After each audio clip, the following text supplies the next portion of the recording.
Hello guys, welcome back to my channel Commerce Group, and today I'm here with our new video. So today I'm going to discuss some important questions related to job interview, especially for accounting job. I think we all should prepare these questions before our interviews. This is my first part. So let's get start this video. So there are multiple questions. In this video I will discuss 10 questions one by one. So first question is, what are the 3 financial statements? So आपको interview में ये भी पूछा जा सकता है कि 3 financial statements कौन कौन सी होती हैं. सो कौन कौन सी होती हैं? फर्स्ट वन होती है बैलेंस शीट, सेकंड होती है इनकम स्टेटमेंट एंड थर्ड होती है cash flow statement.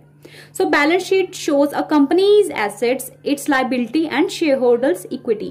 So balance sheet में क्या होता है? कंपनी के assets होते हैं, उसकी liabilities and shareholder equities होते हैं. वैसे कॉमर्स वाले बच्चों को पता होगा, बट फिर भी मैं एक बार डिस्कस कर देती हूँ, एक समरी जस्ट. और इनकम स्टेटमेंट क्या होता है? Income statement outlines the companies revenue and expenses. इसमें इनकम स्टेटमेंट में होता है कंपनी के रेवेन्यूज एंड उसके expenses. Next one is cash flow statements. Cash flow statement shows the cash flows from operating, investing and financing activities. So इसमें cash का flow पता लगता है कि कब आउटफ्लो हुआ है और इनफ्लो हुआ है. किससे? फ्रॉम ऑपरेटिंग, इन्वेस्टिंग और फाइनेंशियल एक्टिविटीज से. किस तरह की आपने इन्वेस्टिंग की हुई है, कुछ ऑपरेशन चल रहे हैं या फिर कुछ फाइनेंशियल एक्टिविटीज चल रही हैं. सो इससे हमें कैश का पता चलता है. So let's move on second question. Our second question is, interview पूछ सकता है कि अगर if I had only one statement and wanted to review the overall health of a company, which statement would I use and why? So वो पूछने जा रहा है कि अगर मेरे को कंपनी की हेल्थ देखनी है और मेरे पास ओनली वन स्टेटमेंट है तो मैं किस स्टेटमेंट का यूज करूंगा और क्यों करूंगा? So the answer is cash is a king. You all know that cash हमारा कंपनी का किंग होता है. The cash flow statement gives a true picture of how much cash the company is generating. ठीक है, सो इसमें क्या है कि आप कैश फ्लो स्टेटमेंट से कंपनी की हेल्थ का पता लगा सकते हो. एंड थर्ड क्वेश्चन है जो वो क्या है, what is deferred revenue? Deferred revenue क्या होती है? सो आंसर है, deferred revenue refers to payment received in advance for service which have not yet been performed और goods which have not yet been delivered. So deferred revenue वो वाली होती है जो अभी हमने पेमेंट जो कस्टमर से पहले ही रिसीव कर ली है, बट अभी हमने उसको सर्विसेज और गुड्स हैं जो अभी फाइनली उस तक नहीं पहुंची है. ठीक है, these revenue are classified on the company's balance sheet as a liability and not as an asset. जो ये वाली डेफर्ड रेवेन्यू होती है ना, उसको बैलेंस शीट में हमेशा कंपनी की लाइबिलिटी माना जाता है, नॉट एज एन एसेट. ठीक है, सो अवर लास्ट क्वेश्चन इज, सो हमारा नेक्स्ट क्वेश्चन कौन सा है? What is deferred expenses? वहां पे डेफर्ड रेवेन्यू की बात हुई थी, यहाँ पे बात हुई है deferred expenses. Describe a payment that has been made but it wouldn't be reported as an expenses. Deferred expenses वो होते हैं, इसमें क्या थी, जो रेवेन्यू है वो भी हमने रिसीव कर लिया बट हमने अभी उसको प्रोवाइड नहीं किया सर्विस या गुड्स कस्टमर को. इसमें क्या है, वो वाले एक्सपेंसेस होते हैं जो हो चुकी है, जो हमने पेमेंट पहले ही कर चुकी है. हम किसी तरह का कोई भी इलेक्ट्रिसिटी बिल लगा लो या कोई भी स्टैम्प ड्यूटी कोई भी लगा लो, जो हमने एक्सपेंस है जो वो पे कर दिया है बट हमने अभी उसे रिपोर्ट नहीं किया है, अपनी रिपोर्ट में उसे नहीं डाला है. ठीक है, सो ये क्या होगी, एक तरह की डेफर्ड एक्सपेंसेस में जाएगा ये वाला जो बैलेंस है. ठीक है, क्योंकि ये फ्यूचर अकाउंटिंग में अभी इसे डाला नहीं गया है. Okay, and fifth question is, how can you explain the basic accounting equation? आपको इंटरव्यू में जो है बेसिक अकाउंटिंग इक्वेशन के बारे में भी पूछ सकते हैं, तो इसमें आप आंसर क्या दोगे?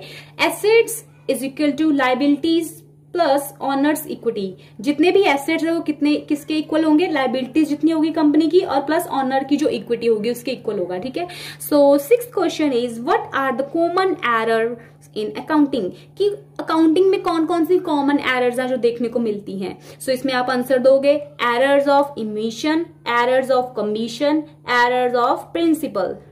सो एरर ऑफ ओमिशन में क्या होता है, जब आप कोई भी एंट्री या मिस कर देते हो, गलती हो जाती है आपसे, एंट्री आपसे मिसिंग हो जाती है, तो उसका मतलब होता है एरर ऑफ ओमिशन. और एरर ऑफ कमीशन क्या होता है, जब आप इन एंट्री को मिस्टेक से एंट्री डाली तो होती है, मिस नहीं होती है, बट बैलेंस क्या बढ़ाकर लिख देते हो या कई बार घटाकर लिख देते हो। जो मतलब कि जो आपने बुक एंट्री में जिसे आपने ऐड करना था 400 को, उसको आपने घटा दिया, सब्सट्रैक्ट कर दिया, डिडक्ट कर दिया, या फिर जिसको आपने काटना था उसको आपने ज्यादा अमाउंट में ऐड कर दिया। तो इस तरह से ये कमीशन, एरर ऑफ कमीशन। और एरर्स ऑफ प्रिंसिपल्स क्या होते हैं, आपको पता होगा कि अकाउंटिंग के कुछ प्रिंसिपल्स हैं जिसके बेस पे अकाउंटिंग की जाती है, अकाउंटिंग की बुक्स जो बनाई जाती हैं। सो स्टेटमेंट्स को जिन बेसिक रूल्स पे बनाया जाता है, कई बार आप उस स्टैंडर्ड को मिस कर देते हो, उसे सही तरह से फॉलो नहीं करते हो, सो एरर्स ऑफ प्रिंसिपल उसे बोला जाता है। And the 7th question is difference between accounting and auditing. आपसे ये भी पूछा जा सकता है कि आपकी अकाउंटिंग और ऑडिटिंग में क्या आप डिफरेंस समझते हो। सो आपने बोलना है accounting is all about recording daily business activity, कि अकाउंटिंग में हम क्या करते हैं, जो रिकॉर्ड करते हैं जो डेली बिजनेस की एक्टिविटीज होती है।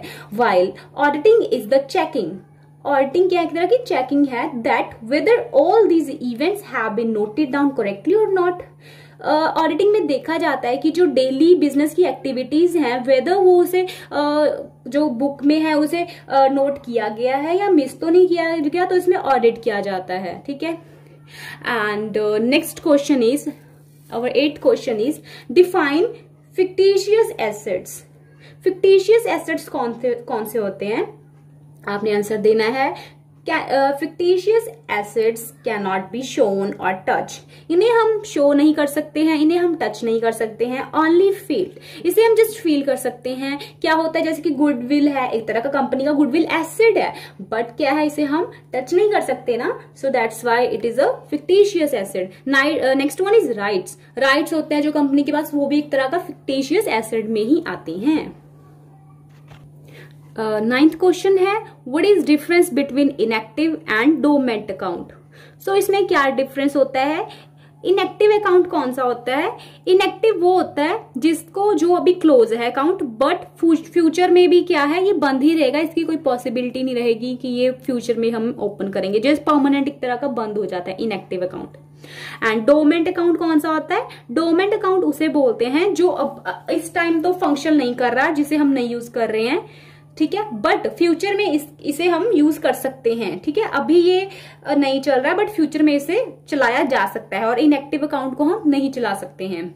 So last question is can you name different branches of accounting. ये भी आपसे इंटरव्यूअर पूछ सकता है कि आप डिफरेंट ब्रांचेस के नेम बता सकते हो अकाउंटिंग के। सो इसमें फर्स्ट है financial accounting, management accounting and cost accounting.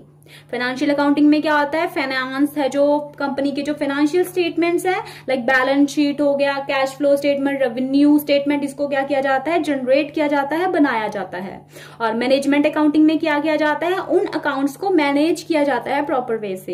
And last one is cost accounting. Cost accounting में क्या है, कॉस्ट है जो सारी देखी जाती है, किसी प्रोडक्ट की कॉस्ट, किसी प्रोडक्शन प्रोसेस की कॉस्ट, वो फाइंड की जाती है। सो इसकी 3 डिफरेंट तरह की ब्रांचेस हैं।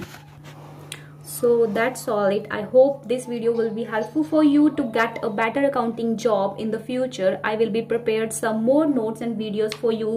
And thanks for watching my videos. Please share, subscribe my channel for upcoming videos.